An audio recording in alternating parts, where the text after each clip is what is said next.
यसरी Twitter account open गर्न सक्नुहुन्छ। इमेल आइडी फिलअप गर्नु होला। यतिकै चाहिँ डेट अफ बर्थ पनि आफ्नो फिलअप गर्नु होला। यतिकै चाहिँ हजुरलाई इमेलमा 4 डिजिटको कोड पठाउँछ। हजुरले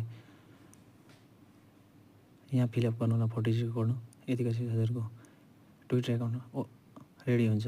रेडी भएपछि हजुरले आफ्नो प्रोफाइल पिक्चर पनि राख्न सक्नुहुनेछ। यतिकै चाहिँ हजुरले केही टर्म्स एन्ड कन्डिसन माग्छ, यसलाई एलाउ गर्दै जानु होला। एलाउ गरिसकिसकेपछि हजुरले आफ्नो ट्विटर एकाउन्टमा फलोवर्सहरू हुँदैन, त्यही भएर होम पेजमा नदेखाउन सक्छ। हजुरले एकजनालाई फलो गरेर आफ्नो होम पेजमा जान सक्नुहुनेछ।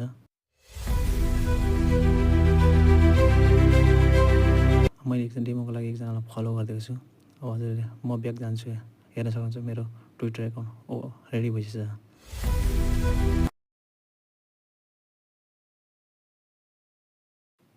यसरी ट्विटर एकाउन्ट ओपन गर्न सक्नुहुन्छ। इमेल आइडी फिलअप गर्नु होला।